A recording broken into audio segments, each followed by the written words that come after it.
सुंदर दिसणं म्हणजे इंटेरियर डिझायनिंग आहे की नियोजन करणं म्हणजे इंटेरियर डिझायनिंग? फ्लॅटला साजेसं फर्निचर करणं किंवा कलर कॉम्बिनेशन करणं हे सुद्धा इंटिरियर नाही आहे. डेली रुटीनला जे काही सोपं करता येईल आणि त्याप्रमाणे डिझाईन करून घेणं म्हणजे त्याला इंटिरियर डिझाईन करणं आहे. इंटेरियर डिझायनिंग जे आहे ते कारपेंटर कडून करून घेणं योग्य आहे का डिझायनर कडूनच करून घेणं योग्य आहे? तुमचं घर, तुमचे प्रॉब्लेम, तुमचे डेली नीड्स तुम्हाला समजून काम करताना समजून घेणारा माणूस कार्पेंटर होत असेल तर तुम्ही कार्पेंटर कडनं काम करू शकता, पण तसं होत नाही. कारण कोटेशन आल्यानंतर ते काम कोणाकडून करून घ्यावं याचा सगळा गोंधळ उडतो. तुम्ही सांगताय तुमचं एवढं स्क्वेअर फीटचा फ्लॅट आहे, एवढी एवढी रिक्वायरमेंट, या 3 गोष्टीवर तुम्ही काय करताय, तुमचं बजेट विचारताय. पण हे व्हर्च्युअली गोष्टी जे होत आहेत ना हे चुकीचे आहेत. तुम्हाला खरंच फर्निचर किंवा इंटिरियर करायचं असेल तर तुम्ही पहिलं डिझाईन करून घ्या. डिझाईन म्हणजे काय की आमच्या मनात आहे ते प्रत्यक्षात आणण्यासाठी किंवा जे आम्ही बघतो रील्स मध्ये म्हणा तर ते एक्झॅक्टली कसं मी अनेक जण गोंधळलेले त्याच्यामध्ये आणि त्याचा फायदा लोक घेत आहेत स्कॅम करून. 3 लाखात घर, 2.5 लाखात घर, हे तुम्हाला फक्त त्यांच्या दारात आणून सोडायचं काम आहे. प्रॉपर इंटेरियर डिझाईन करणारा व्यक्ती आणि जर काहीतरी तुम्हाला बजेट सांगतोय आणि त्याचं काही पाठीमागचं बॅकग्राऊंड देत नाही तर तो स्कॅम वाला, असं काही त्याच्यामध्ये फरक आहे? मार्केटला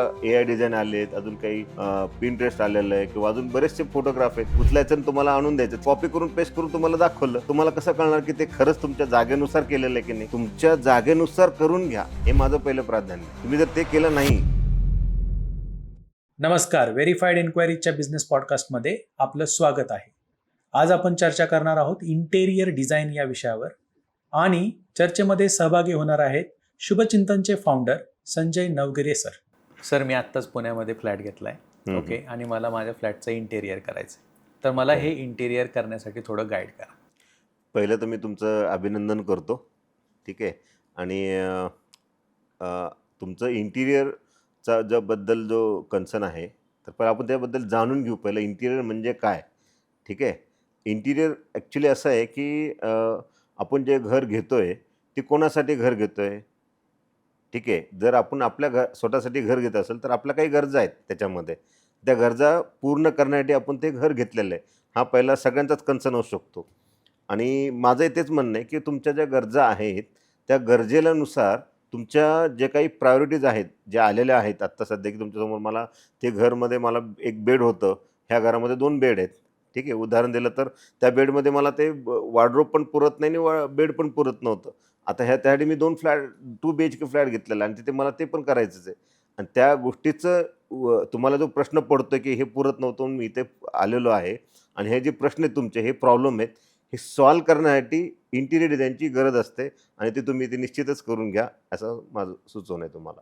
सर, तुम्ही म्हणालात की हे एक प्रकारचं नियोजन आहे, ओके, बरोबर.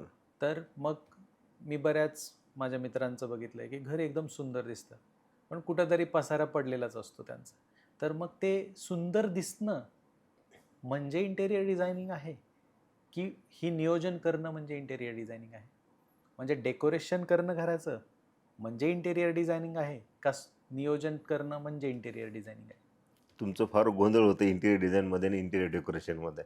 मला सांगायचा उद्देश जसं मागाशी बोललो की तुम्ही तुमच्या घरामध्ये जे प्रॉब्लेम सॉल्व्ह होत नव्हते, म्हणजे तुम्ही आत्तापर्यंत बघितलं असेल की तुमच्या घरामध्ये 1 BHK 2 BHK का जाताय तुम्ही?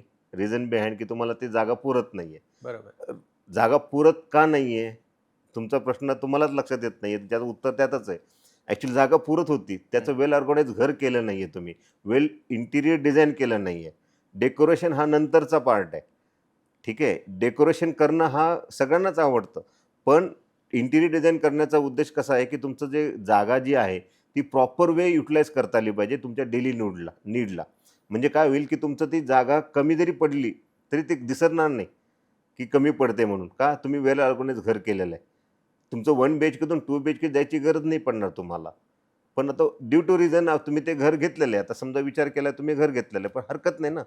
पण आता तिथे प्रॉब्लेम तेच येत असतील तर त्याला आपण काय करणार? म्हणून माझं सजेशन असं आहे तुम्हाला, तुम्ही डेकोरेशनकडे न जाता पहिलं इंटिरियरकडे जावा, नंतर डेकोरेशन करा. माझं असं म्हणणं आहे की बाबा की लोकं काय करतात, मोस्टली माझे 5 लाख रुपये आहेत आणि सर मला त्यांनी घर केलं ना तसं मला घर करायचं आहे. मग मला सगळ्यांना प्रश्न विचारायचा तोच आहे की तुम्ही तुमचं घर स्वतःसाठी घेतलंय का दुसऱ्यासाठी घर घेतलेलं आहे? त्यांनी तसंच केलं असेल आणि तुम्हाला तसंच पाहिजे असेल तर मग ते इंटिरियर करायचं का डेकोरेशन करायचं? डेकोरेशन तर ॲक्च्युली तसं करता येईल मला 5 लाखामध्ये, पण त्याच्यात खरं तुमच्या जागेला उपयोग आहे का, तुमच्या डेली नीडला उपयोग आहे का, हे सुद्धा महत्त्वाचं आहे ना. कारण त्याची जागा भली एक समजा असा विचार करा की तुमचा लिव्हिंग 10x10चं आणि त्यांचं 10x15चं लिव्हिंग आहे. त्यांचं टीव्ही तुमच्या घरात बसेल का? त्यांचा सोफा सेट तुमच्या घरात बसेल का? नाही ना बसणार. कारण जागा तर सगळी वेगवेगळ्या ठिकाणी जागा वेगळी असेल.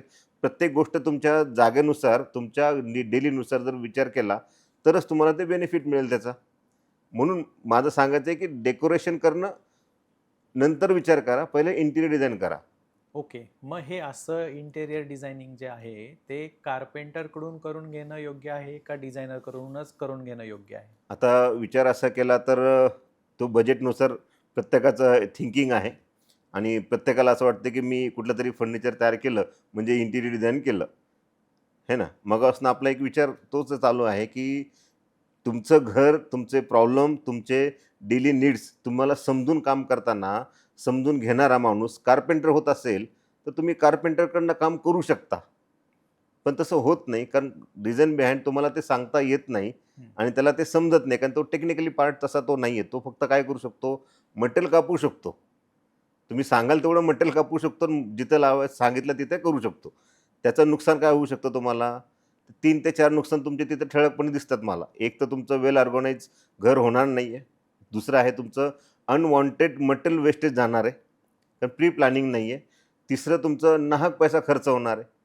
जे की तुम्ही जर इंटिरियर डिझाइनकडनं करून घेतलं, प्री प्लॅन करून घेतलं, तर तुम्हाला त्याचं मटेरियलची क्वांटिटी काढता येईल. जिथं खर्च करायचा आहे तिथंच खर्च करता येईल आणि जिथे तुम्हाला गरज नाही आहे तिथे तुम्ही टाळू शकता. म्हणजे थोडक्यात एक्सपेरिमेंट टाळता येईल. आता हे तुम्ही निर्णय घ्या, की तुम्हाला कार्पेंटरकडनं करून घ्यायचं आहे का इंटिरियर डिझायनर करून घ्यायचं आहे. माझं तर सोप्यात सोपं सांगायचं झालं, तर तुम्हाला तुमचा एक्सपेरिमेंट टाळायचा असेल, तर तुम्ही इंटिरियर डिझायनरकडनं करून घ्या. आणि जर तुम्हाला एक्सपेरिमेंट करायचं असेल, तर तुम्ही बिनधास्त कार्पेंटरकडनं करून घ्या.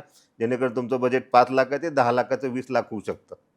सर माझा फ्लॅट तर 2 BHK आहे, परंतु मला थोडंसं म्हणजे बजेटच्या रिलेटेड ऐकायला आवडेल की 1 BHK, 2 BHK, 3 BHK असे वेगवेगळे फ्लॅटचे जे साईज असते त्यानुसार आपल्याला कोटेशन येतं आणि कोटेशन आल्यानंतर ते काम कोणाकडून करून घ्यावं याचा सगळा गोंधळ उडतो. तर याच्यामध्ये तुम्ही मला काही गाईड करू शकाल का? कारण मी अशी बरीच कोटेशन घेतलेली आहेत आत्ता, पण मला कळत नाही आहे की कुणाकडून काम करून. यू मीन की तुम्ही सांगताय असं की मी आता 5 लाखाचं एक कोटेशन मिळालं असेल तुम्हाला, 8 लाखाचं मिळालं असेल, कोणाचं 3.5 लाखाचं मिळालं. बरोबर आहे ना? असेच काही तुमच्याकडे कोटेशन आले असतील. पण तुम्ही विचार करताय की नेमकं काय करायचं हा तुमचा एक प्रश्न आहे की मी करून काय करू? म्हणजे कार्पेंटरने घेतलं तर तो म्हणतो 2.5 लाखात ते करून देतो तयार आणि मग कंपनीकडनं काय घेऊ मी? म्हणजे ह्या 2 गोष्टींमध्ये तुमचा गोंधळ जास्त आहे, की 1 BHKचं कोटेशन घ्यायचं का 2 BHKचं कोटेशन घ्यायचं? ॲक्च्युली कसं आहे, बजेट जे आहे, व्हर्बली बजेट तुम्ही घेताय. काय होतंय, की तुम्ही तुम्ही सांगताय तुमचं एवढं स्क्वेअर फीटचा फ्लॅट आहे. तुम्ही सांगताय माझा 1 BHKचा फ्लॅट आहे. माझं एवढी-एवढी रिक्वायरमेंट आहे. ह्या 3 गोष्टीवर तुम्ही काय करताय, तुमचं बजेट विचारताय. तर हे अगदी तुमचं प्रायमरी तुमचं योग्य आहे ते बोलणं. पण हे व्हर्च्युअली गोष्टी जे होत आहेत ना, हे चुकीच्या आहेत. म्हणजे माझ्या दृष्टिकोनातून मी तर तुम्हाला सांगितलं, की तुम्ही पहिलं तुम्हाला खरंच फर्निचर किंवा इंटिरियर करायचं असेल, तर तुम्ही पहिलं डिझाइन करून घ्या.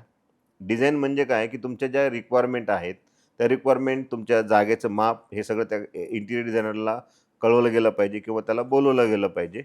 त्याच्यानंतर डिझाइन झाल्यानंतर त्याच्याकडनं ती लिस्ट काढून घ्या मटेरियलची, की बाबा मला मटेरियल एवढं लागतंय, किती लागतंय.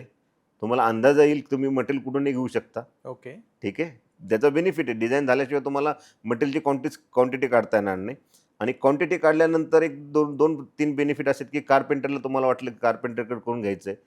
म्हणजे तुम्ही सांगू शकता कार्पेंटरला, की बाबा माझं हे जे मटेरियल एवढीच क्वांटिटी आहे, हे डिझाइन आहे, याच्या पलीकडे मला काम करायचं नाही आहे आणि त्यातनं तुम्ही ते सहज तुमच्या बजेटमध्ये काम करू शकता. त्यामुळं तुम्ही तिथे कन्फ्युजन होऊ नका, की हे 7 लाखाचं आणि 8 लाखाचं किंवा 2.5 लाखाचं, 5 लाखाचं. याच्यात तुम्ही गोंधळात पडू नका. पहिलं तुम्ही डिझाइन करा. डिझाइन करून घेतल्यानंतर तुमचे सगळे प्रॉब्लेम सॉल्व्ह होतील. हे माझं असं पहिलं प्राधान्य आहे त्याला. तुम्ही त्यालाच प्राधान्य द्या. तुम्ही अशी डिझाईनची सर्व्हिस देता का? हो, आम्ही देतो ना डिझाइन. आम्ही डिझाइन देतो कारण काय प्रत्येकाला हे प्रश्न पडलेलेच आहेत. पण ते त्यांना काय करायचं जसं तुम्ही गोंधळलात, तसे अनेक जण गोंधळलेले याच्यामध्ये आणि त्याचा फायदा लोकं घेत आहेत स्कॅम करून. लोकं आजकाल ॲडव्हर्टाइज खूप करतायत. 3 लाखात घर, 3.5 लाखात घर, 2.5 लाखात घर, हे अगदीच तुम्हाला फक्त त्यांच्या दारातपर्यंत आणून सोडायचं काम आहे. नंतर लक्षात येतं काम चालू केल्यानंतर, अरे 2.5 लाखाचं सांगितलं तर हे तर 2.5 लाखाचं होत नाहीये, बरोबर ते 20 लाखाचं होतंय. बरोबर असं चुकीच्या मार्गाने आपण स्वतः जातो आणि मग दुसऱ्याला दोष देण्यात काही पॉईंट राहत नाही. मग त्यासाठी आपण काय करायला पाहिजे, डिझाईन हे पहिलं फर्स्ट आहे. मग भले तुम्ही कुठं करून घ्या. तुम्हाला डिझाईन पटलं, तुम्हाला आवडलं, त्याच्यानंतर त्याची क्वांटिटी काढा. क्वांटिटी काढून सरळ तुम्हाला ज्याच्याकडनं वाटतं त्याकडनं करून घ्या. म्हणजे मला याच्यात हे ऐकायला आवडेल की इंटेरियर डिझाईन केलं जातं, म्हणजे त्याच्यामध्ये काही अशा ठराविक स्टेप्स आहेत का, की ज्या स्टेप्समधून जर कुणी जात असेल तर तो प्रॉपर इंटेरियर डिझाईन करणारा व्यक्ती, आणि जर काहीतरी तुम्हाला थातूर मातूर काहीतरी एक बजेट सांगतोय आणि त्याचं काहीही पाठीमागचं बॅकग्राऊंड देत नाही, तर तो स्कॅमवाला, असं काही त्याच्यामध्ये फरक येतो का? एक्झॅक्टली. मग तर सांगतो ना, डिझाईन करून घ्या. डिझाईन केल्याने काय फरक पडेल तुम्हाला? तो खरा ॲक्चुअल डिझायनर असेल, तो डिझाईन करत बसेल. हम्म, त्याला तुमच्या गरजेनुसार तो डिझाईन करून देईल. हम्म, ठीक आहे. तो जर डिझायनरच नसेल, हम्म. तो कॉपी पेस्टवाला असेल. ह्यानी म्हणजे बरेचसे आता मार्केटला AI डिझाईन आले आहेत. अजून काही Pinterest आलेलं आहे किंवा अजून बरेचसे फोटोग्राफ आहेत. उचलायचं आणि तुम्हाला आणून द्यायचं. 3D सुद्धा उपलब्ध आहे मार्केटमध्ये, म्हणजे हम्म. तुमच्या नेटवर, मोबाईलवर सुद्धा. हम्म. तर तुम्ही ते कॉपी करून पेस्ट करून तुम्हाला दाखवलं. तुम्हाला कसं कळणार की ते खरंच तुमच्या जागेनुसार केलेलं आहे की नाही? तुमच्या जागेनुसार करून घ्या, हे माझं पहिलं प्राधान्य आहे. हम्म. तुम्ही जर ते केलं नाही तर तुमचं नुकसानच आहे त्याच्यात ते. ओके. आणि तो जो करत नाही आहे त्याने उगाच तुम्हाला 3D करून दाखवतंय, तर पहिलं 3D करून घेऊ नका. त्याला 2D वर्क, म्हणजे आपण म्हणतो की त्याला ड्रॉइंगचं डिझाईन करून घ्या. म्हणजे जेणेकरून तुम्हाला ते नंतर 3D करून घ्या. कलर स्कीम नंतर करून घ्या. हे पहिलं त्यातलं म्हणजे स्कॅमपासून वाचण्यासाठी हे खरं महत्त्वाचं कारण आहे. नाहीतर तुम्ही स्कॅममध्ये सहज फसले जाल. आणि ओके, ते म्हणजे हां. तुम्ही असं सजेस्ट करताय की पहिल्यांदा तुम्ही डिझाईन करणं गरजेचं आहे. डिझाईनमुळं तुम्हाला किती बजेट लागेल किंवा किती खर्च होईल याचा तुम्हाला अंदाज अंदाज येतो. येईल. बरोबर, बरोबर. बरोबर. आणि मग तुम्ही कोटेशन इव्हॅल्युएट करू शकता. करेक्ट. नाहीतर कंपॅरिझन कशासाठी करणार तुम्ही? तुम्ही म्हणलात आता, जसं तुम्ही मगाशी गोंधळ उडाला ते तुमचा, की मी यांनी 5 लाखात दिलेलं आहे, 8 लाखाचं दिलेलं आहे. नेमकं कोण काय करतंय, कशात काय देणार आहे, कुठलं मटेरियल वापरणार आहे, हे तुम्हाला कसं कळणार आहे? आणि कोणाशी जज करणार तुम्ही? 5 लाखाशी जज करणार आहे तर काय देणार आहे तो? एक समजा डब्बा करून दिला त्यांनी. हम्म. तो म्हणला की नाही, तुमच्या बजेटमध्ये मी 5 लाखात दिलेलं हे एवढाच डब्बा करून देणार आहे. मग तुम्हाला ते परवडणार आहे का? तुमच्या गरजेनुसार ते सुटेबल आहे का? तुम्ही म्हणाल की नाही माझं नाही, मग परत खर्च वाढणार. तो 5 लाखाचा 20 लाखापर्यंत घेऊन जाणार. त्याच्यापासून वाचत असेल तुम्हाला तर डिझाईन करणं हा सगळ्यात सोपा मार्ग आहे आणि गॅरंटेड मार्ग आहे तो. तुमचे पैसे वाचवण्यासाठी आणि तुमचं योग्य पैशामध्ये काम करून घेण्यासाठी डिझाईन करणं फर्स्ट इम्पॉर्टंट आहे. म्हणून मी डिझाईन सर्व्हिस चालू केली. ती पण तुमच्यासाठी सोपं आहे ते. बरं, आता हे जे डिझाईन इंटेरियर डिझाईन करतात त्यासाठी ते वेगवेगळ्या मटेरियलचे कोटेशन्स आलेले आहेत त्याच्यामध्ये मला, म्हणजे वेगवेगळ्या मटेरियल्स आहेत त्याच्यामध्ये. तर ती मटेरियलची क्वालिटी, त्या मटेरियल कुठून सोर्स झालं आहे किंवा कुठल्या कंपनीचा आहे की लोकल ब्रँडचा आहे, याच्यामध्ये जो आणखी एक लेवलचं मला वाटतं की कॉस्ट कटिंग होऊ शकतं किंवा माझे पैसे वाचू शकतात. तर याबद्दल काय सल्ला द्याल तुम्ही? हां, मी तेच सांगितलं की तुमचं डिझाईन एकदा रेडी झालेलंच आहे. त्याची क्वांटिटी काय काय आहे? कंपॅरिझनसाठी तुम्हाला 4 दुकानं फिरायला सोपं झालं ना, की तुम्ही विचार केला की मला हे चॅनल आहे, मला ह्या कंपनीचं पाहिजे. तुम्ही ऐकलंय म्हणून जाताय, पण तुम्ही प्रत्यक्ष जाऊन दुकानात विचारा की कुठल्या कंपनीचं चांगलं आहे, किंवा ब्रँडेड दुकानामध्येच जावा. मी तर रेकमेंड करतो तुम्ही ब्रँडेडमध्ये जावा. केव्हाही तुम्ही लोकल म्हणण्यापेक्षा की साध्या ज्याच्यात आपण म्हणतो की आत्ता मार्केटला काय झालं की ह्या कंपनीचा छापा मारून देणारे लोक भरपूर आहेत. तर तसे त्याच्यात नका जाऊ. दुकानामध्ये जाऊन चौकशी करा.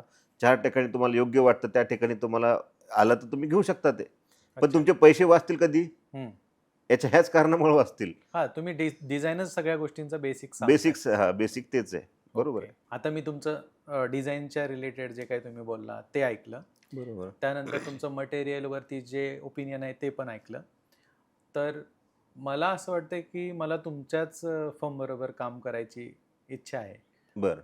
परंतु तुम्ही असं मला काय वेगळं द्याल इतरांपेक्षा की मी सगळ्यांचं कोटेशन जे आलेलं आहे ते बाजूला ठेवून तुमच्या बरोबर जावं? ओके. आता मगापासून तुम्हाला तेच सांगतोय की माझा म्हणण्याचा उद्देश एकच आहे की तुमचा जो पैसा आहे तो असाही फुकट वरून कुठून तरी पडलेला नाही किंवा कुठून तरी आलेला नाही किंवा तुम्हाला कुठेतरी सापडलेला पण नाही आहे. तुम्ही खूप कष्टाने आलात वर. आणि कष्टाने जे पैसे आहेत ते सगळ्या ज्या ठिकाणी लावायचे त्याच ठिकाणी लागले गेले पाहिजे, हा माझा पहिला उद्देश आहे. दुसरा उद्देश असा पण त्यामध्ये बघितलं मी, की जी काही गृहिणी आहे किंवा माता भगिनी आहेत, त्या एकतर तुमच्या बरोबर काम करण्याची इच्छा पण आहे त्यांना, पण ड्यू टू रिझन की तुमचं वेल ऑर्गनाइज घर नसल्यामुळे तुम्ही त्यांना वेळच भेटत नाहीये, म्हणजे तुम्हाला थोडक्यात असं म्हणायचंय की यांचा जो वेळ आहे ते सगळं घर आवरण्यातच जातो, आवडण्यातच जातो. मग ते पार्ट टाइम वर्क किंवा काय करू शकत नाही. करू शकत. बघा तुम्ही तुमच्याकडे एक तुम्हाला सिच्युएशन सांगतो, तुम्ही अनुभवत असाल की तुमच्याकडे एखाद्या वेळेस असं विचार करा की तुमच्याकडे पाहुणे आलेत, अचानक पाहुणे येणार आहेत आणि तुमच्या मिसेसला तुम्ही सांगितलं की तुमच्या माझ्याकडे असे 4 लोक येणार आहेत, तर मिसेस काय करेल घरामध्ये आल्यानंतर? घर चांगलं दिसावं हे सगळ्यांची इच्छा आहे ना. मग त्या गोष्टीला जे काही पसारा पसरलेला आहे ना, मग मुलांनी इकडे कुठे पुस्तक टाकले असतील, आता शेवटी त्याला मुलं पण कारण नाही आहेत, आपण सुद्धा कारणभूत असतो. कारण आपण कधी कधी बाजारात जातो आणि आपण म्हणतो हे फळ आणले ते ठेव, फ्रीज दिलेलं असतं पण आपण टेबलवर ठेवून देतो. काय अर्थ आहे त्याला? म्हणजे हे जे गोष्टी आहेत ना, ह्या गोष्टी कोण आवडतं घरामध्ये?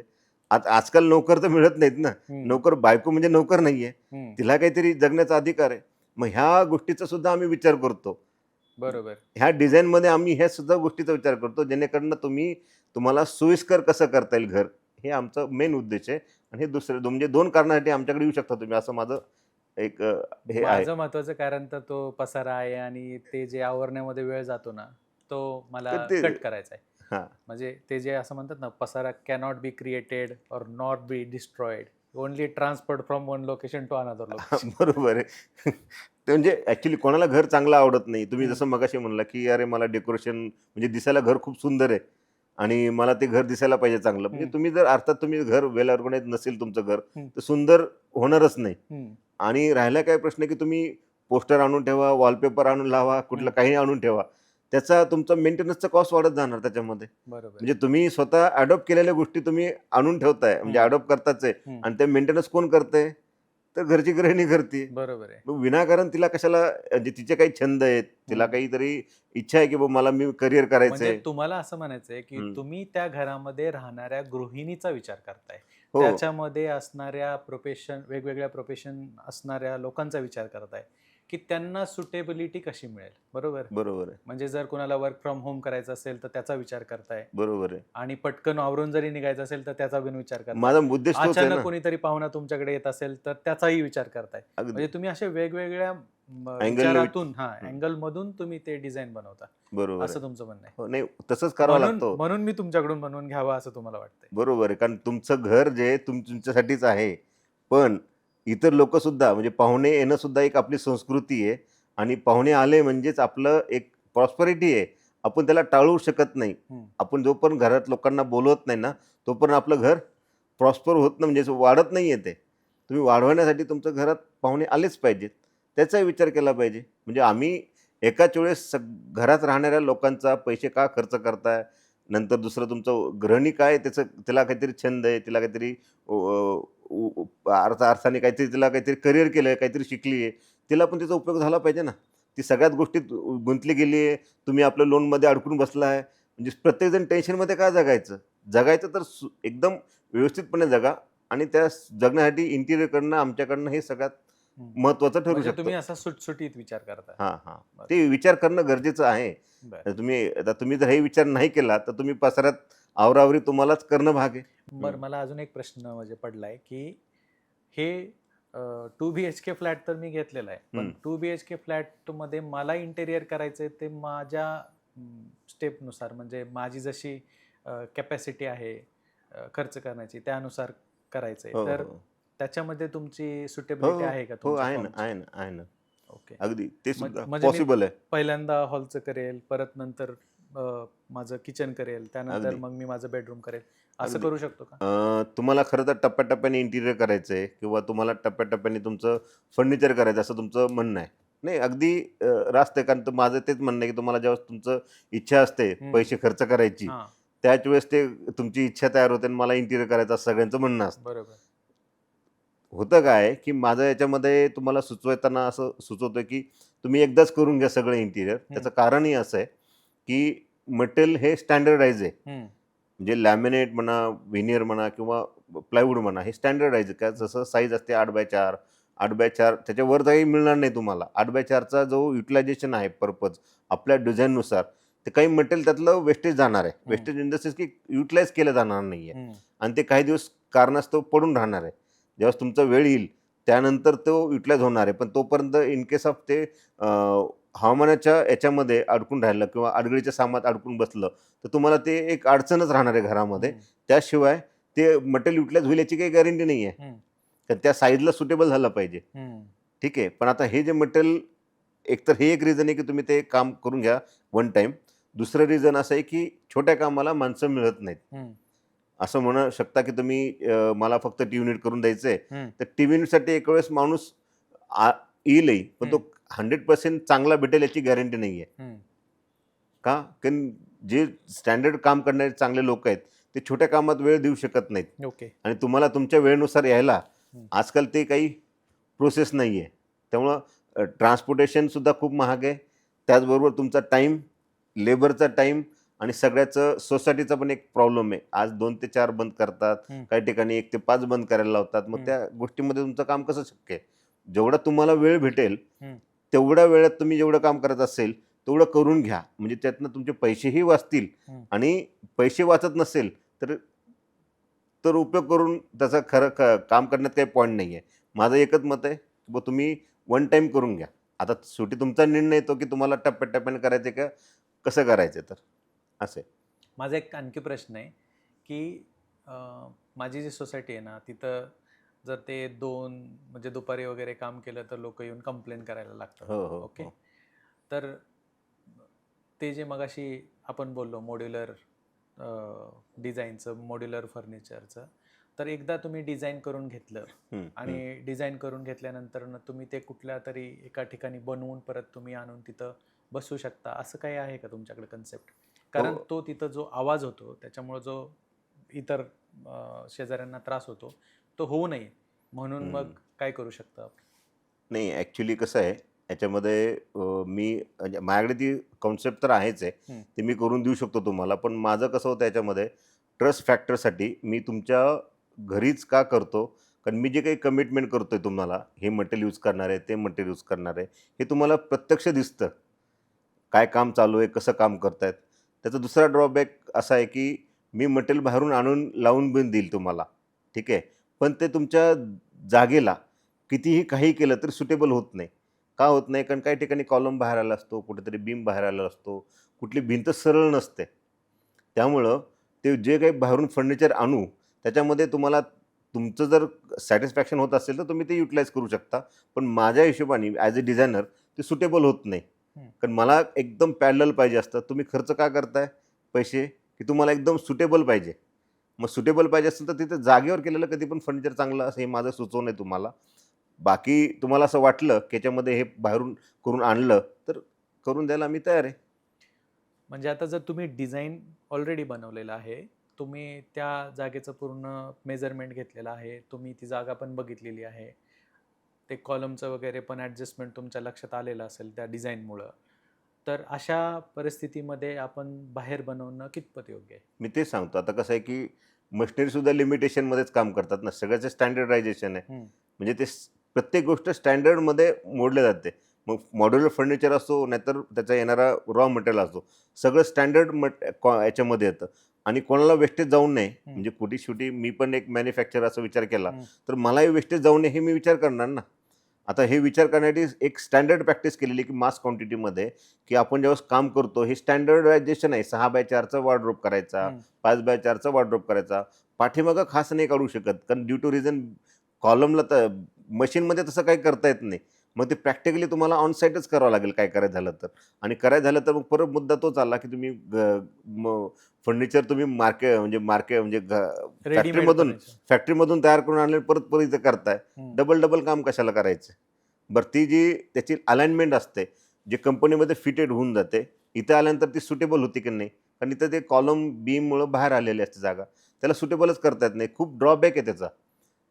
म्हणजे हा म्हणजे जर अडचण. असं कोणी मला सुचवत असेल की आम्ही आमच्या फॅक्टरीमध्ये बनवू आणि तुमच्या इथं आणून लावू, हां. काही लोकांच्या बरोबर जे माझं बोलणं झालं त्याच्यामध्ये ती लोक असं मला सुचवत होते की तुमच्या इथं जो त्रास होतोय आवाजाचा वगैरे तो होणार नाही, तर मी फॅक्टरीमध्ये बनवून आणून इथं इन्स्टॉल करून देईल. तर हे योग्य नाही असं तुम्हाला नाही, सुचवायचं का? योग्य नाही असं नाही म्हणत मी. प्रत्येकाच्या गोष्टीनुसार प्रत्येकाला सुटेबल काय वाटतं त्याने ते करावं. पण ॲज अ डिझायनर, मी सुद्धा स्वतः मला पण डिझाईन घर करायचंच आहे मला. तर मी काय करणार त्याच्यामध्ये? हं. मला 1-1 इंच वाया घालू द्यायचं नाही मला प्लाय हं. किंवा जे काही मटेरियल आहे ते. तर युटिलाइज करताना मला ते कॉलम बीमला पण सुटेबल करायचं आहे. हं. हे शक्य नाही याच्यामध्ये मला हे सुचवायचं आहे. हं. रॉ पण डिझाईन केल्यानंतर आणि मेजरमेंट घेतल्यानंतर शक्य नाही असं का म्हणता? मी तेच सांगतो, की मशिनरीमध्ये एक स्टँडर्ड पण आहे, की एवढंच मटेरियल कापू शकते आणि एवढंच करू शकते. आणि त्याचं मास प्रोडक्शन चालू आहे ना. हं. मास प्रोडक्शनमध्ये तुमच्या कस्टमाइज जागेनुसार करू शकत नाही. हा ड्रॉबॅक आहे मेन याचा. नाही, नाही. मशीनवरती फर्निचर बनवणं किंवा ते जे कटिंग करणं, हा माझा प्रश्न नाहीये. माझा प्रश्न हा मॉड्युलर आहे, की कॉन्सेप्ट जो आहे. नाही, नाही. मॉड्युलर कन्सेप्टबद्दल नाही बोलत आहे मी आत्ता. हं, हं, मी काय म्हणतोय, की तुम्ही कस्टम फर्निचरच घ्या, कस्टमच गोष्टी घ्या. हं. परंतु माझं मेजरमेंट घेऊन तुम्ही तुमच्या फॅक्टरीमध्ये बनवा आणि आणून इन्स्टॉल करा. मी मशीनमधून करा असं नाही म्हणत. बरोबर आहे ना. मग पण तसं करता येतं का? तसंही करता येतं. पण त्याला सुद्धा लिमिटेशन आहे. तेच सांगतो हां, तुम्हाला, ओके. काय की लिमिटेशन आता आहे कसं आहे समजा मी तर वॉर्डरोब 7 फुटाचा आहे, हं. असं गृहीत धरा तुम्ही. हं. तर वॉर्डरोब 7 फुटाचा टेम्पोमधून घेऊन जाणं शक्य आहे का? अच्छा. ओके. ट्रान्सपोर्टेशनचा प्रॉब्लेम. ट्रान्सपोर्टेशनचा प्रॉब्लेम आहे. बरं ते ट्रान्सपोर्टेशनमध्ये कसं तरी घेऊन गेलो आपण. हं. लिफ्टमध्ये बसेल का? अच्छा. म्हणजे असं घरात तुमचा कितवा मजल्यावर फ्लोर आहे? म्हणजे 5व्या मजल्यावर. 5व्या मजल्यावर आहे. 5व्या मजल्यापर्यंत 7व्या जे 7 फुटाचा वॉर्डरोब हं. घेऊन जाणं शक्य आहे का? बरोबर आहे. ह्या ती अशा पण काही अडचणी परमिशन आहेत. नाहीये. हां, प्रत्येक गोष्टीच्या अडचणी आहेत हं. आणि ते पॉसिबल नाही आणि लेबरवर सुद्धा डिपेंड आहे ना. हं. पण माझं तेच म्हणणं आहे तुम्हाला, की शेवटी आम्ही काय करू शकतो तिथे? तिथे येऊन कटिंग करू शकतो हं. आणि इथून फिटिंग करू शकतो. ओके. फिटिंग करताना पण सुद्धा अडचणी आहेत अलाइनमेंटच्या. ओके. अलाइनमेंट कधी होत नाहीये हं. ड्यू टू रिझन त्याचं कॉलम अँड बीममुळं. तुम्ही बरं. कितीही प्रिसाइज काम करा, हं. ते शेवटी कसं आहे तुमची जी फ्लोर लेवल असते हं. त्याच्यामध्ये एक वॉटर लेवलच्या मेंटेन करण्यासाठी हं. पाणी कुठे साचू नये म्हणून हं. फ्लोर लेवलला पण एक उतार दिलेला असतो. बरोबर.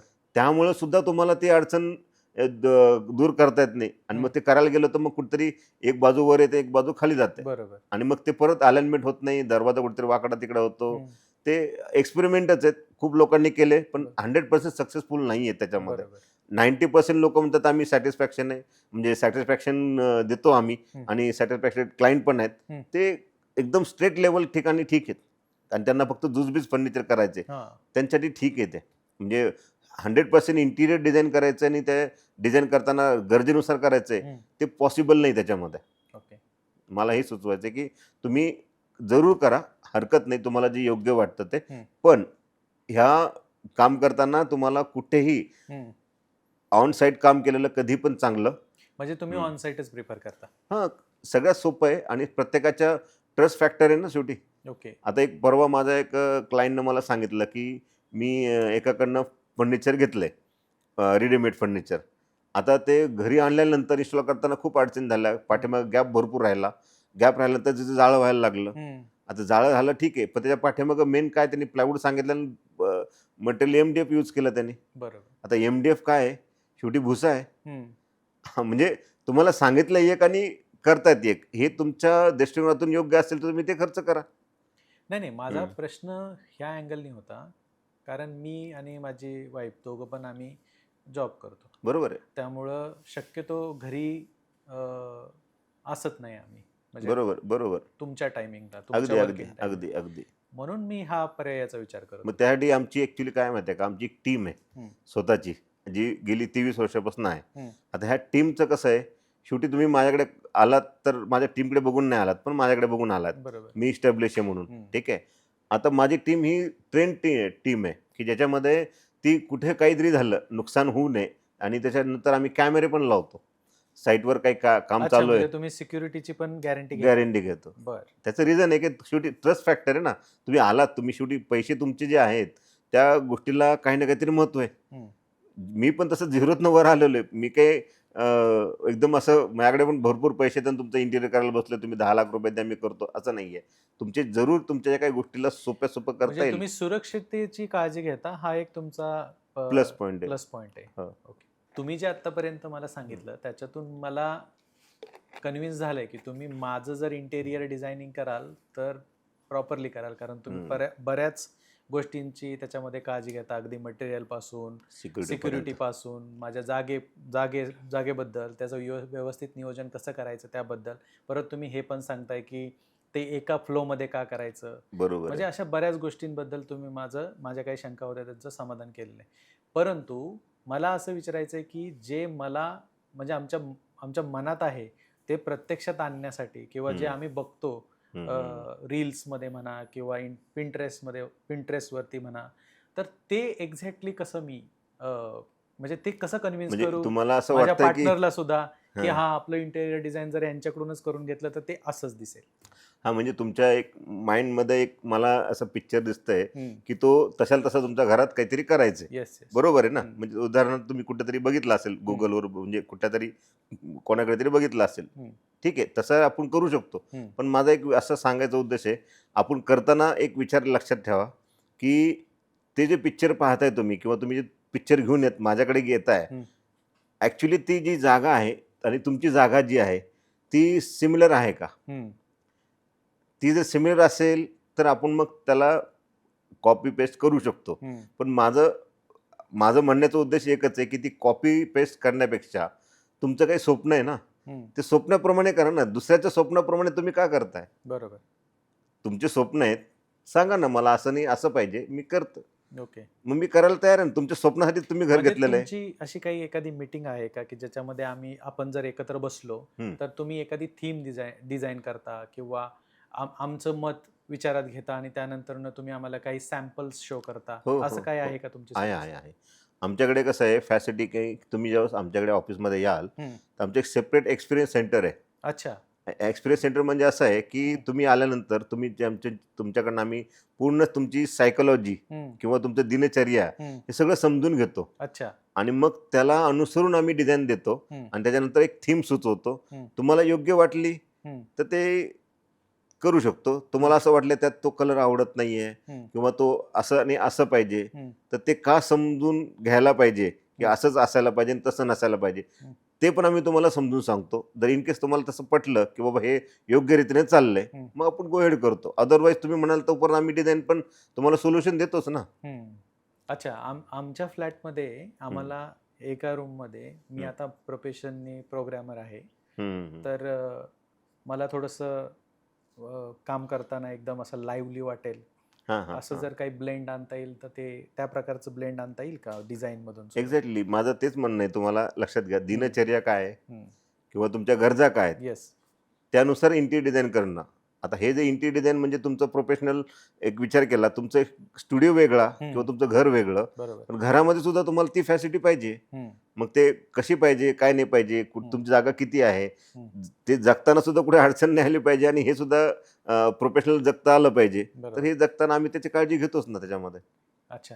म्हणजे आता मी जनरली काय होतं की आम्ही मार्केटमध्ये जातो, आम्हाला काही काही DIY मध्ये किंवा इकडे तिकडे खूप चांगल्या गोष्टी दिसतात, मग आम्ही आणतो खरेदी करून आणि ते आणून ठेवतो कुठंतरी की ह्यानी घर चांगलं दिसेल, त्याने घर चांगलं दिसेल. बरोबर, पण बरोबर. घर तर काही चांगलं दिसत नाही, उलटा तो पसाराच पसारा वाढत वाढत जातो. जातो. तर म्हणजे ते डेकोरेशन टाईपमध्ये जातंय आमचं जरा. तर आम्हाला थोडंसं सांगा की हे डेकोरेशन करणं, असं वस्तू घेऊन येणं आणि इंटेरियर करणं, याच्यामध्ये काही तुम्हाला फरक अच्छा. आहे असं वाटतं का? नाही, हे बघा, एक सांगतो तुम्हाला.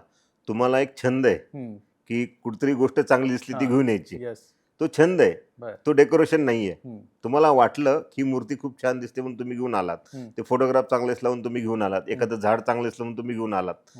ही एक छंद आहे, काहीतरी जोपासायचा, आणि ते तुम्ही आणलाय. बरोबर. पण अशी जर गोष्टी पहिल्या तुम्ही मला सांगितल्या की बाबा ह्या गोष्टीला मला असं मला छंद आहे आणि त्यानुसार मला तुमचं डिझाईन करून द्या. अच्छा, म्हणजे तुम्ही माझे छंद पण विचारात घेणार आहात इंटेरियर का करताना? नाही? कारण अच्छा. तुमचं हे बघा, तुम्ही जगताय कशासाठी?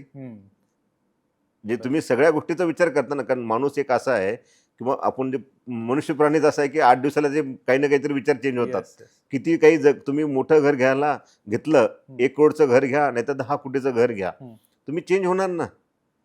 मग त्या फ्युचरिस्टिक आणि आत्ताचे काय नीड्स आहेत ह्याला सुटेबल कसं करायचं, ह्या करताना आपल्याला डेकोरेशन करायचं की इंटिरियर करायचं. मग हा डेकोरेशन करताना तुमचा जो विचार आलेला आहे तो पण आपण आत्मसात करू. पण माझं एवढंच म्हणणं आहे की डेकोरेशनकडे न भर देता तुम्ही पहिलं तुमच्या प्रायोरिटीजला भर द्या. बर. आणि प्रायोरिटीजला देत असताना तुम्ही जसं छंद जोपासताय, हम्म. मला गिटार वाजवायची, तर गिटार पण पाहिजे, त्याचं डेकोरेशन करून छान आपण बरं ते दिसायला सुंदर दिसेल आणि तुम्हाला पाहिजे तेव्हा वाजवायला उपयोगी पडेल. बरं. आता आम्ही दोघंच आहोत इथं राहणारे. बरोबर ओके, आहे. पुढं फॅमिली वाढू शकते किंवा आई वडील आहेत ते येऊ शकतात. बरोबर. तर त्यानुसार माझं जे इंटिरियर आहे ते अलाइंड असेल का, हो हो हे तुम्ही विचारात घ्याल? हो, मगाशी जसं म्हणलं हम्म. तुम्हाला की तुमच्याकडे पाहुणे कोण येतात, हम्म. त्याचाही विचार करा तुम्ही. बरं. आता पाहुणे म्हणजे सेन्स आई वडील नाही, बरं, हम्म. आई वडील आपल्या घरात असणारच आहेत, हो, सासू बरोबर सासरे आहे. पण असणारच आहेत. हां. मग त्यांची आता गरज काय असणार आहे, त्यांच्याकडे काही औषधं लागणार असतील, हम्म. किंवा कोणाला काठीत धरावं लागते, हम्म. कोणाला चष्मा ठेवायला जागा लागते, हम्म. ह्या सगळ्या गोष्टीचा विचार आपण करायला हवा हम्म. घरामध्ये. आणि आपण सगळ्यात महत्त्वाचं म्हणजे विचार केला तर ट्राय सीझनमध्ये राहतो आपण. बरोबर. एका सीझनमध्ये राहत नाही की आपल्याकडे हिवाळा म्हणजे हिवाळ्यात असतो हम्म. आणि पावसाळा म्हणजे पावसाळ्यात असतो. बरोबर. म्हणून याचा सुद्धा विचार करणं गरजेचं आहे किंवा आपण आपल्याकडे स्टोरेज किती असायला पाहिजे. बरोबर. आणि स्टोरेज असताना म्हणजे उन्हाळ्याचे कपडे आपण हिवाळ्यात घालत नाही आणि हिवाळ्याचे कपडे पावसाळ्यात घालत नाही. बरोबर. ठीक आहे, तर एक वेळेस ते चालून जाऊ शकतं. एक वेळेस विचार केला तर स्वेटर तुम्ही पावसाळ्यात घातलं तरी चालू शकतं, हम्म. तर थंडगार असतं, पण उन्हाळ्यात नाही घालू शकत ना तुम्ही. बरोबर. म्हणून हे प्रत्येक गोष्टीचा विचार हा खूप करणं गरजेचं आहे. आणि करत असताना हम्म. तुमच्या आई वडील किंवा जे काही तुमचे सासू सासरे येत असतील, त्याचा विचार सुद्धा तुम्ही ते करायला हवा घरामध्ये येत असताना. बरोबर. तुम्ही एकटे राहत नाही आहेत घरामध्ये, हे पहिलं एक निश्चित विचार करून घ्या. तुमच्याबरोबर आई वडील राहणार आहेत, म्हणजे बहीण पण येणार आहे किंवा सासू सासरे पण येणार आहेत, मामा मामी येणार आहेत. त्याचबरोबर तुमच्याकडे अनेक असे पक्षी पण येणार आहेत, ते पण पाहुणे आहेत घरातले. बरोबर. त्यांना पण थोडंसं घ्यायला पाहिजे. आपण म्हणतो यार ते माझ्याकडे पोपट येऊन बसतो, हम्म. मग ते पोपटाला पण काहीतरी आपल्याकडे ते सुद्धा म्हणजे विचार तुम्ही करायला पाहिजे. बाहेरून येणाऱ्या प्राण्यांचा सुद्धा विचार करता तुमच्या करावा. interior. कारण तुमचं घर एकट्याचं नसतं ते. बर. घर हे सगळ्यांचं असतं. त्याच्यामध्ये त्याचा विचार करायला पाहिजे की आपण म्हणतो ना, घरामध्ये खूप पाली येत आहेत. हम्म. तर पाली काय येत आहेत? त्याचं रिझन आहे तुमच्या घरात काय कचरा किंवा अजून काही तुमच्याकडे किडे किंवा अजून काय काय घाण साचून ठेवलेली आहे. हम्म. म्हणजे वेल ऑर्गनाइज घर नाही, त्यामुळे त्याच्या अडचणी येतात. बरोबर. आणि पाल येणं काही वाईट नाही आहे, पण ठीक आहे, ते घाण काढायला येते. आपण ह्या पण गोष्टी समजून घ्यायला पाहिजेत. पण आपण आता ते ठीक आहे, चला आपल्याला कोणाला घाण वाटते ते घाण, ठीक आहे, हरकत नाही. पण आपण मला सांगायचा उद्देश असा आहे की घर तुमचं एकट्याचं नाही आहे, हम्म. सगळ्यांचं घर आहे. त्या सगळ्याच गोष्टीचा विचार करा. बरोबर. म्हणजे तुम्हाला असं म्हणायचं आहे की आज आज तुम्ही घर घेतलं आणि उद्या जाऊन फर्निचर मॉलमध्ये गेला आणि फर्निचर बाय करून आणलं आणि लावलं, याचा अर्थ इंटेरियर केलं असा होत नाही. अजिबात नाही होत, होऊ शकत नाही. बरं. आता माझ्याकडे अनेक क्लायंटने आणलेलं आहे आणि झालं काय की त्यांनी मला सांगितलं की सर मला खूप सोफा सेट आवडलेला आहे आणि मला तो घ्यायचाच आहे, काही करून तुम्ही ते त्याच्यामध्ये पकडू नका. म्हटलं वेल अँड गुड, तुला आवडलं असेल तुम्ही घेऊन या. ते घेऊन आले, सगळं घर झालेलं आहे आणि सगळं घर झाल्यानंतर त्यांना ती सोफा सेट घेऊन यायचाच अडचण झाली. का? त्यांनी सायझेस काहीच माहिती नाहीत आणि त्यांनी विचारही केला नाही. तिथं मॉलमध्ये मोकळी जागा असते आणि मोकळी जागा असल्यानंतर तिथं होतं काय की ते छान कलर स्कीममध्ये लाईट इफेक्टमध्ये दिसतो आणि आपल्याला वाटतं अरे आपण हाच घेऊ. बरोबर. आणि आपली जागा असते लहान आणि ते बसायला आणि आणला कसा तरी ओढून, पेंटही खराब झाला, काही ठिकाणी खरचटलं, ठीक आहे, ते आपण व्यवस्थित वेल मेंटेन केलं. पण जेव्हा ते ठेवल्यानंतर जागाच राहिली नाही फिरायला. म्हणजे काय झाला अर्थ? ते तुम्ही पैसे खर्च करताय, पण ते योग्य ठिकाणी खर्च करताय का? नाही. खर्च करायला मी तेच सांगतोय तुम्हाला की योग्य ठिकाणी खर्च करा, जिथे गरज आहे तिथे. सर, माझा आणखी एक क्वेश्चन आहे. म्हणजे आता काय होतं की इंटेरियर डिझाईनची कॉस्ट ही एकदम अशी 5 लाख, 10 लाख, 20 लाख अशा घरात जाते, बरोबर? तर याच्यामध्ये तुमच्याकडे काही स्कीम्स वगैरे आहेत का की ज्याच्यामध्ये आम्ही त्या घेऊ शकतो आणि त्या प्रकारे पेमेंट करू शकतो? हो, म्हणजे अर्थात कसं आहे, आता मी मगाशी तुम्हाला सांगितलं होतं की तुम्ही ज्यावेळेस तुम्ही हळू टप्प्याटप्प्यात काम करता, ते होतं का टप्प्याटप्प्यात तुमच्याकडे पेमेंट्सचे अरेंजमेंट नसते. ड्यू टू रिझन की तुम्ही घर घेतलं, EMI हप्ता द्यायचा आहे किंवा अजून काय होतंय, ह्या अनेक गोष्टी त्याच्यामध्ये ते सर्टन अमाऊंट पटकन आपल्याकडे उपलब्ध होत नसते. मग त्यासाठी आम्ही काय केलं तयार की तुमच्या अशा गोष्टीसाठी की तुमचं बजेट समजा एक्स अमाऊंट आहे आणि मी जे काही कोटेशन काढले तुमच्या गरजेनुसार, तुमच्या याच्या डिझाईननुसार, त्याचं कोटेशन जातं आहे एवढी एक अमाऊंट. तर त्या अमाऊंटसाठी जे काही एक्स्ट्रा अमाऊंट आहे त्यासाठी आम्ही EMIची उपलब्धता करून दिलेली आहे तुम्हाला. आणि तो तुमच्या सोपं कसं करता येईल, कारण काय होतं, आज तुम्ही जर खर्च केलेला एक कॉस्ट आहे ती उद्या 1 महिन्यानी किंवा 2 महिन्यांनी किंवा असं करा की पुढच्या वर्षी जरी तुम्ही नवीन फर्निचर तयार करायचं झालं तर ते फर्निचर करताना तुम्हाला ती कॉस्ट जी आहे ना, आता जे काही कॉस्ट मार्केटला मिळते ती पुढच्या वर्षी तीच मिळेल याची गॅरंटी नाही आहे. ती वाढलेलीच असेल. दरवर्षी तुम्ही बघता इम्प्लिमेंट प्रत्येक गोष्टीमध्ये होतच आहे. आणि आजचा रुपयाची कॉस्ट किती आहे, उद्याची रुपयाची कॉस्ट किती आहे, हे सुद्धा तुम्हाला कळतच आहे. बरोबर. त्यामुळं मी सजेस्ट की लोकांना सगळ्यांना स्वप्न साकार करायचेच आहेत. पण काही लिमिटेशन आहेत, तर त्या लिमिटेशनला दूर कसं करता येईल म्हणून आपण EMIची व्यवस्था करून दिलेली आहे. माझा एक असा प्रश्न आहे की इंटेरियर डिझाईन करू का इंटेरियर डेकोरेशन करू, नक्की याच्यावरती तुमचं काय मत आहे? अरे वाह! खूप छान. तसं बघितलं तर ॲक्च्युली काय आहे, लोकं आज बऱ्याच ठिकाणी म्हणजे माझ्याकडे येताना डेकोरेशनचाच विचार करून येतात. त्यांना खरी कॉन्सेप्ट काय आहे हेच माहीत नाही इंटिरियर करायचं. ॲक्च्युली तुमच्या जे काही तुम्ही जे फ्लॅट घेतलेला आहे, त्या फ्लॅटला साजेसं फर्निचर करणं हे इंटिरियर नाही आहे किंवा त्याला कलर कॉम्बिनेशन करणं हे सुद्धा इंटिरियर नाही आहे.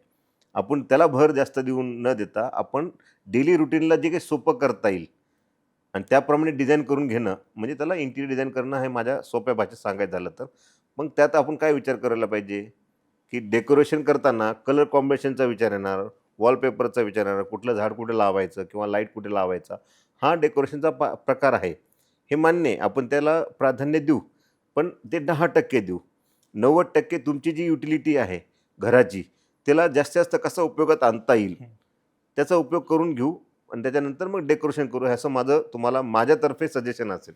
सर, तुम्ही जी उत्तरं दिली आत्तापर्यंत, मी काय प्रश्न विचारले माझ्या नॉलेजनुसार बरोबर. आणि माझं जे इंटेरियर करायचं आहे त्याच्यानुसार, तर मला ती सगळी आवडलेली आहेत आणि मी इंटेरियर डिझाईन करेल तर तुमच्याकडूनच करून घेईल असं मला तरी आत्ता माझी धारणा झालेली आहे. पण तुम्ही जे माझ्या घरामध्ये माझ्या 3 कॅट्स आहेत त्यांचा विचार करा इंटेरियर डिझाईन करताना. तुम्ही मगाशी पोपटाचं सांगितलं, तसं माझ्या मांजरांचा पण विचार करायला असं नक्की, मला नक्की, वाटतं. नक्कीच. ते करावंच लागणार आहे. आणि कसं आहे मी मगाशी सांगितल्याप्रमाणे, की तुम्ही एकटे राहत नाहीत घरामध्ये आणि घर तुमचं स्वतःचं एकट्याचं नाही आहे. त्याच्याबरोबर सगळे आले त्याच्यामध्ये. प्राणी आले किंवा इतर गोष्टी पण आल्या. म्हणजे पाहुणे पण आले. तर त्याचा म्हणजे मी सांगायचा उद्देशच तो आहे, की इंटिरियर करताना मी सगळ्याचा विचार करतो. आणि तुम्ही हे मगाशी रिअलाईज पण केलं, की बाबा आपण करताना हा पण विचार करायला हवा. आणि तुमच्याकडे प्लस पॉईंट काय, की तुमच्याकडे 3 कॅट्स आहेत. त्याचा विचार करणं खूप आवश्यकच आहे. कारण प्रत्येकाला ते आवडेल, म्हणजे आल्यानंतर पाहुणे आवडेल असं काही नाही आहे. बरोबर आहे. तुम्हाला थिंकिंग चांगलं आहे तुमचं. प्राणी सांभाळायचे, तिला आवड ठेवून घ्यायचे. पण आता त्यांना एक कुठेतरी राहायला, कुठेतरी ठेवायला जागा पण करायला हवी. बरोबर. याचा नक्की विचार करेल मी तुमच्याबरोबर. आणि इतरांना पण तसंच सुचवायला तुम्ही सांगा, की बाबा घरात पाळायचे तर ठीक आहे, पण प्राणी पाळण्यापेक्षा आपण त्यांची जबाबदारी घेतली जबाबदारी घेतली पाहिजे ती. बरोबर. तर आज आपण चर्चा केली इंटेरियर डिझाईन या विषयावर संजय नवगिरे सरांसोबत आणि जाणून घेतलं तुमच्या मनातील काही प्रश्नांबद्दल. तुम्हाला यापेक्षाही काही वेगळे प्रश्न पडलेले असतील तर तुम्ही स्क्रीनवर दिलेल्या नंबरवर संपर्क साधू शकता. धन्यवाद.